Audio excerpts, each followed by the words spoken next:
The morning sun cast long shadows across Fifth Avenue as the city awakened to another chaotic Tuesday. Car horns blared in symphony with construction crews, while thousands of commuters rushed past each other like schools of fish, avoiding predators. In the heart of this urban jungle, Officer Marcus Chen adjusted his radio and took a deep breath of the crisp autumn air.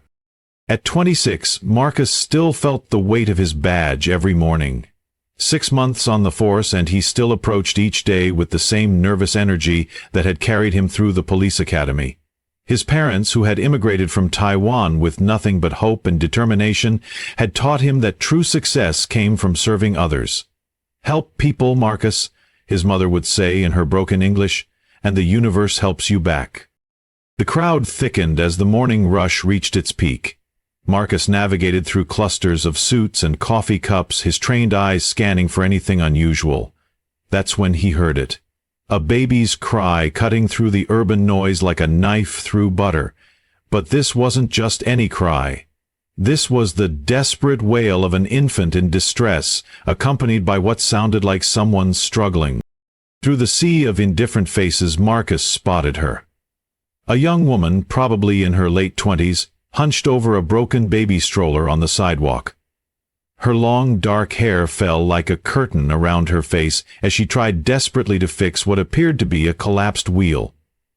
The baby inside, a beautiful little girl with cherubic cheeks, was crying inconsolably, her tiny fists waving in the air.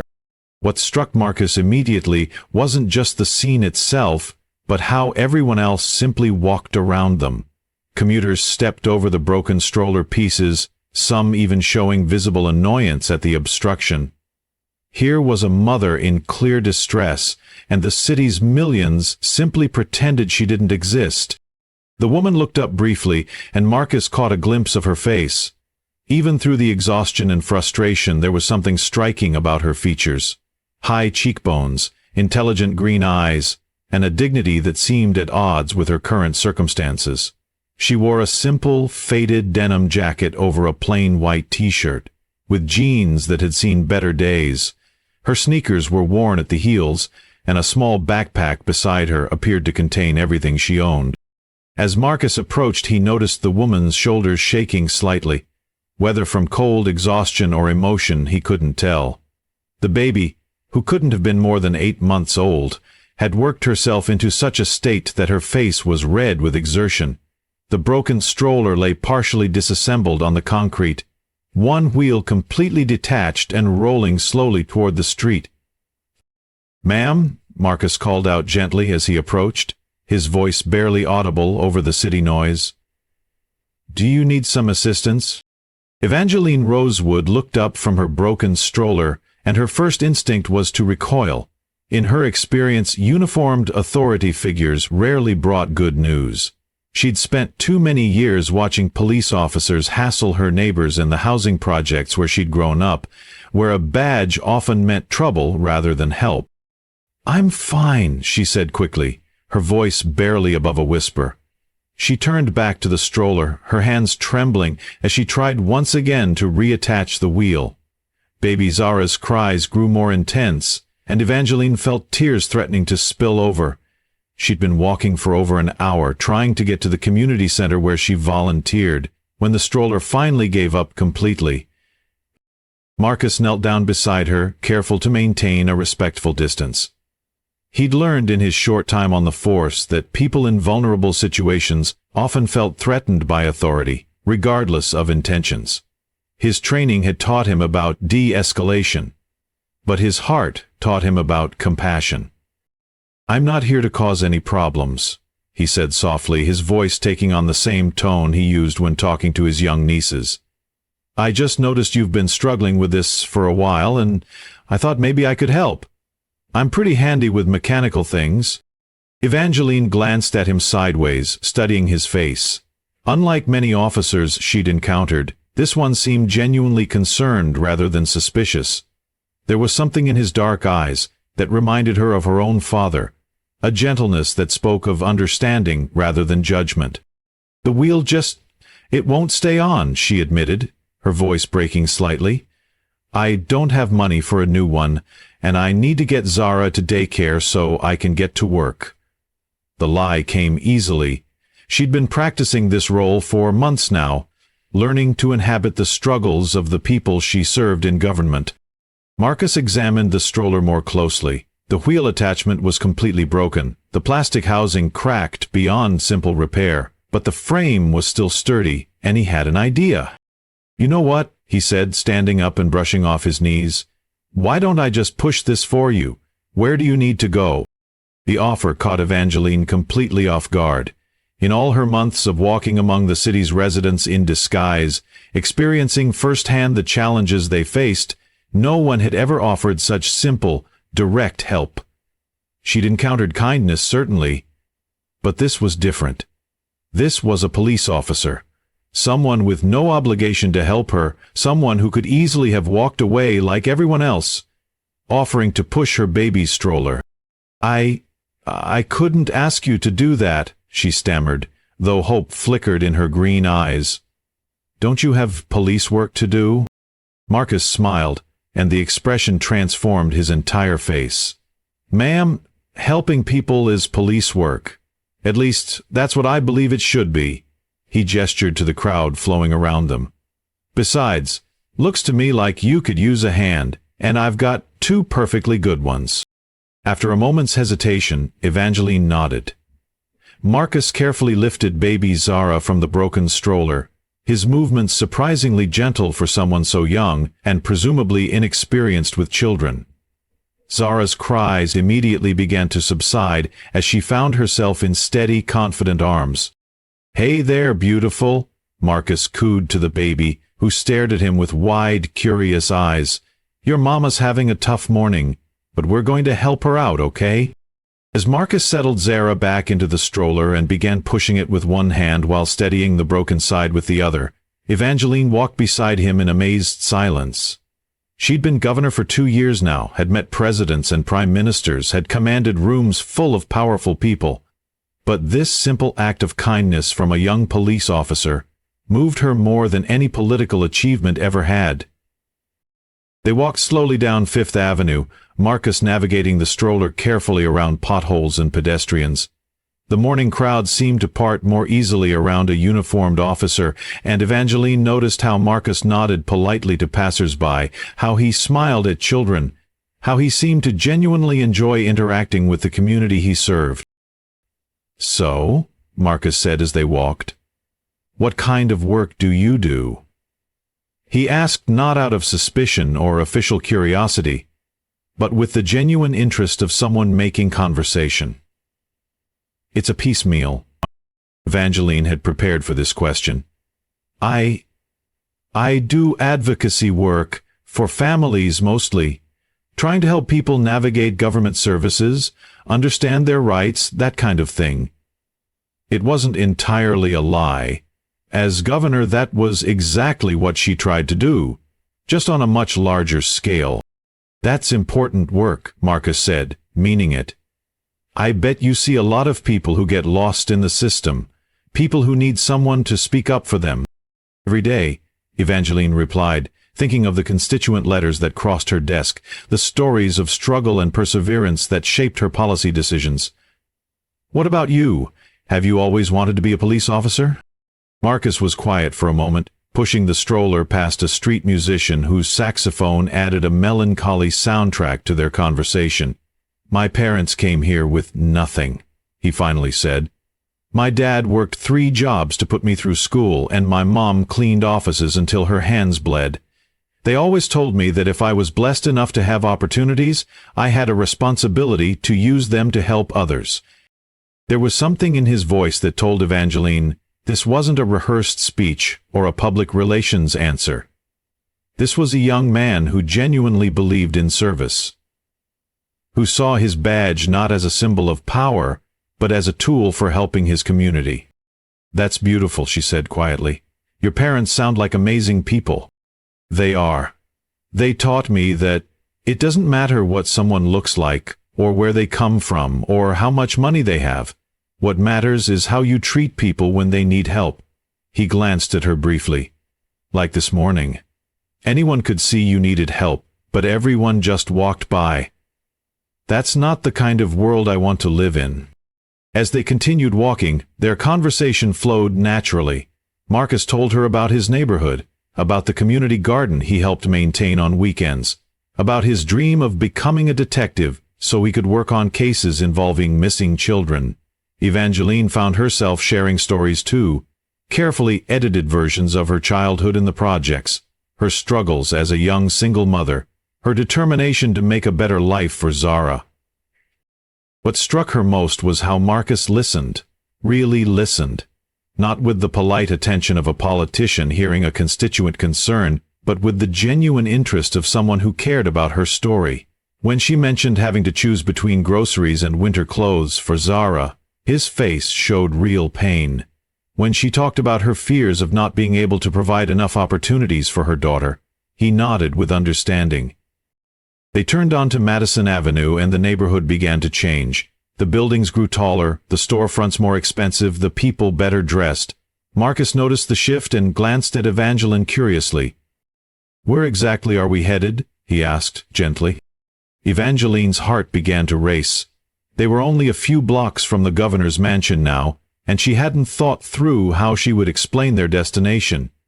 Just a little further," she said, hoping her voice sounded casual. As they walked deeper into the city's most exclusive district, Marcus began to feel increasingly out of place.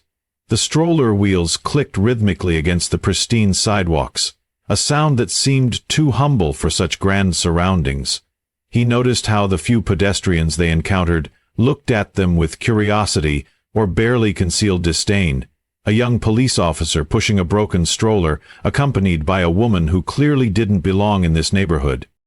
"Ma'am," Marcus said carefully, "I don't mean to pry, but are you sure you know where we're going? This area is expensive," Evangeline finished for him, her cheeks flushing slightly. "I know how it looks, but I have business here." They turned the final corner and the governor's mansion came into view. Marcus stopped dead in his tracks, the stroller bumping slightly as he processed what he was seeing. The imposing stone building with its wrought iron gates and uniformed security guards seemed to rise from the sidewalk like something from another world. "This is where you need to go?" Marcus asked, his voice filled with confusion and growing concern. "Ma'am, this is the governor's residence. Are you sure you have the right address?" Evangeline's hands shook as she reached into her backpack and pulled out a key card. The same key card she used every morning to enter her home, the home she shared with her husband, Governor James Rosewood. The same home she'd left 3 hours earlier, dressed in her oldest clothes, carrying her baby and a deliberately broken stroller. "I'm sure," she said quietly, walking toward the security checkpoint. Marcus watched in growing amazement as the security guards recognized her immediately, snapping to attention despite her humble appearance. "Good morning, Mrs. Rosewood," the head of security said respectfully. "How did your walk go today?" "Mrs. Rosewood?" The words hit Marcus like a physical blow. He stood frozen on the sidewalk, still holding the stroller, as understanding washed over him in waves.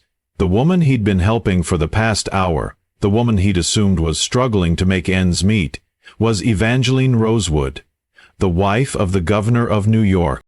Evangeline turned back to face him, and for the first time that morning he saw her clearly. Without the mask of exhaustion and worry, her features took on a regal quality that he should have recognized. This was the woman he'd seen on television and in newspapers, standing beside the governor at press conferences and state functions. This was one of the most powerful people in the state. "You're," Marcus began, but the words died in his throat. "I'm sorry," Evangeline said, walking back toward him. Her voice was different now, more confident, more refined. The accent she'd been unconsciously suppressing began to emerge. "I should have told you who I was." Marcus shook his head slowly, still trying to process the revelation. But, why? Why were you dressed like, why were you walking around with a broken stroller?" Evangeline lifted Zara from the stroller, holding her daughter close as she considered her answer. The security guards maintained a respectful distance, but Marcus could see them watching the interaction carefully. "Because I needed to know," she said finally. "I needed to understand what it's really like for the people I represent, not the sanitized version I get in briefings or the prepared testimonies I hear in committee meetings. The real thing." She gestured toward the mansion behind her.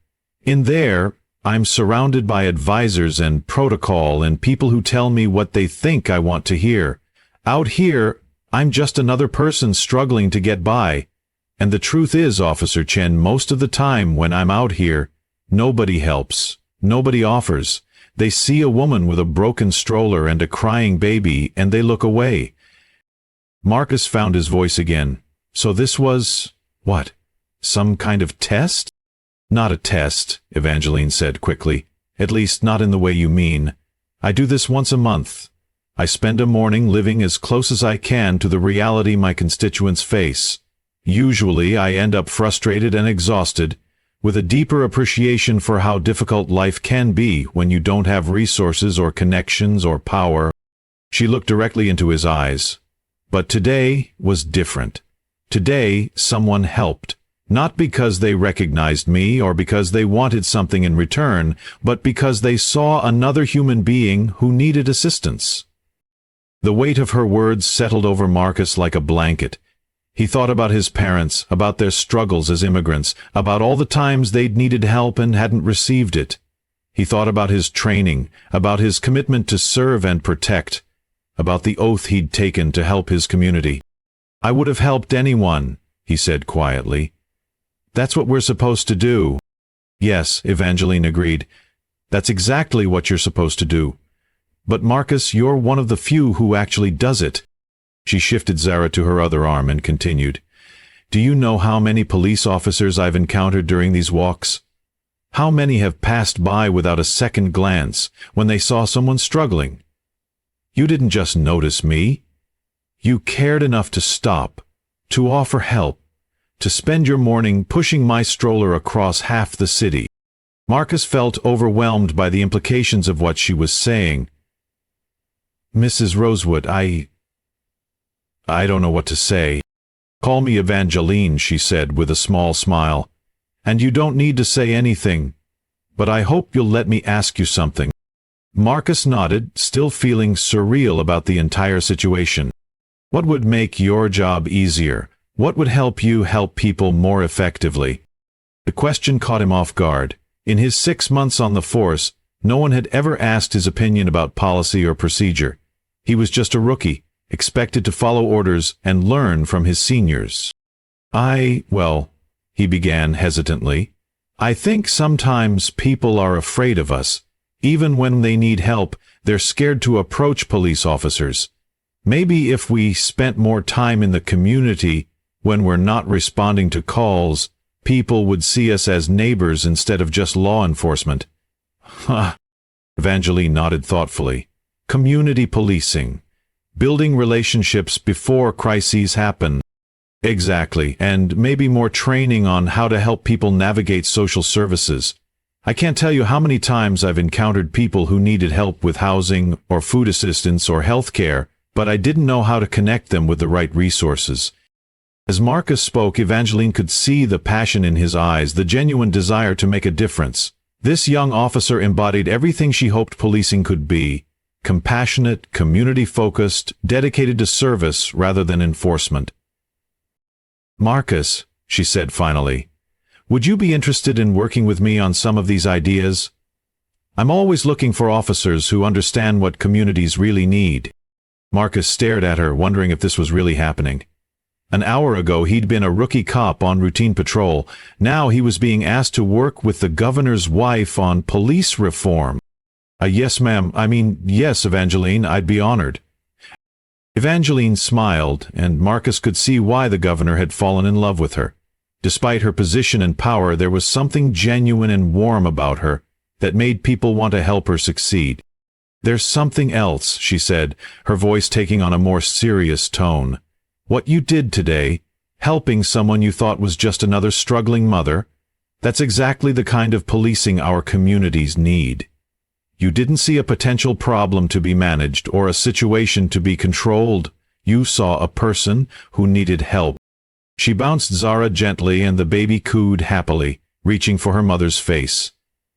My daughter is going to grow up in a world shaped by the choices we make today, the policies we implement, the values we prioritize, the kind of society we build. All of that will determine what her life looks like. Marcus nodded, thinking about his own future children, about the community he wanted to help create. I grew up in the projects, Marcus. My mother cleaned houses, my father worked construction when he could find work. I know what it's like to be invisible, to need help and not know where to find it. When I see officers like you, officers who still remember that we're all human beings deserving of dignity and respect, it gives me hope. The morning sun had climbed higher, casting shorter shadows across the mansion's courtyard. Marcus realized he should probably report back for duty, but he felt reluctant to leave. This conversation had changed something fundamental about how he saw his role as a police officer. Mrs. Evangeline, he said, can I ask you something? Of course. When you're out there walking around like this, aren't you afraid? I mean, if people knew who you really were. Evangeline considered the question carefully. Sometimes, she admitted. But I'm more afraid of losing touch with the people I serve. Power has a way of insulating you from reality. These walks keep me grounded, keep me connected to the actual problems people face. She gestured toward the mansion. In there, I hear about unemployment statistics. Out here, I meet the people behind those numbers. In there, I review housing policy reports. Out here, I see families struggling to find affordable places to live. Marcus understood. His own parents had often felt invisible to the people making decisions that affected their lives. Having someone in power who actively sought to understand their experiences felt revolutionary. There's going to be a community policing initiative announced next month, Evangeline said suddenly. We're looking for officers to participate in a pilot program, working directly with neighborhoods to build trust and improve public safety through partnership rather than enforcement. Marcus's eyes widened. This was exactly the kind of work he'd dreamed of doing. I'd like to recommend you for the program if you're interested, but I need to know that you'll approach it the same way you approached helping me today, with genuine care for the people you serve. Yes, Marcus said without hesitation. Absolutely yes. Evangeline smiled and reached into her backpack, pulling out a business card. This is my direct number. Call me tomorrow and we'll set up a meeting to discuss the details. As Marcus took the card, he realized his hands were shaking slightly. The weight of the morning's events was finally hitting him. He'd helped someone in need, something he'd done countless times before, but this time, that simple act of kindness had opened doors he'd never imagined possible. Marcus, Evangeline said as she prepared to enter the mansion, there's one more thing I want you to remember. What happened today wasn't about who I am or what position I hold. It was about who you are. You saw someone who needed help, and you helped. That's who you are as a person, and that's who you are as a police officer. She paused at the security checkpoint. Don't let anyone tell you that compassion is weakness, or that caring about people makes you less effective at your job. The world needs more officers like you. Officers who remember that protecting and serving means exactly that. As Marcus watched her disappear into the mansion, he felt a profound shift in his understanding of his purpose. He'd joined the police force to help people, but until today he hadn't fully grasped the impact that simple human kindness could have. Walking back toward his patrol route, Marcus thought about his parents, about their struggles and their dreams for him. They'd taught him to see every person as deserving of dignity and respect, regardless of their circumstances. Today, that lesson had led him to help someone who would probably end up changing his entire career trajectory. But more than that, today had shown him that his instincts were right. Policing at its best wasn't about power or authority. It was about service. It was about seeing people in their most vulnerable moments and choosing to help rather than judge. The broken stroller sat abandoned on the mansion's steps, a tangible reminder of the morning's events. Marcus smiled as he remembered baby Zara's face, how she'd stopped crying the moment she felt safe in his arms. That was the kind of impact he wanted to have on his community, bringing comfort and safety to those who needed it most. 3 months later, Officer Marcus Chen stood in the same neighborhood where he'd first encountered Evangeline Rosewood. But everything had changed. He was now part of the governor's community policing initiative, working directly with residents to address their concerns and build trust between law enforcement and the communities they served. The program had been a resounding success, with crime rates dropping and community satisfaction with police services reaching all-time highs. Marcus had become a local hero of sorts, known for his willingness to listen, his creative problem-solving, and his genuine care for the people he served. Evangeline still took her monthly walks, though now she was often accompanied by Marcus or other officers from the community policing unit.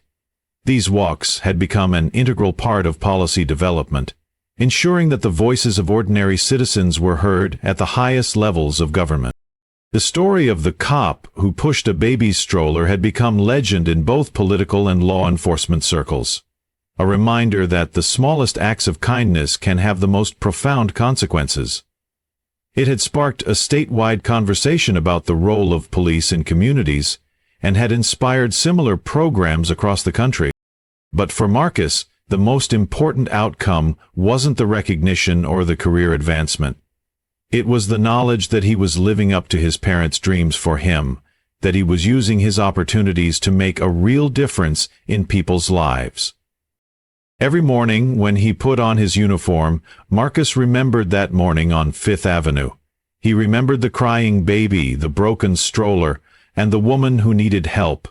He remembered that sometimes the most powerful people in the world are also the most human, and that the simplest acts of kindness can change everything. In a world that often seems divided by differences in race, class, and circumstance, Officer Marcus Chen and Governor's wife, Evangeline Rosewood, had discovered something profound that morning. We're all just people trying to get by, trying to care for those we love, trying to make our communities better places to live. And sometimes, all it takes is someone willing to push a stroller,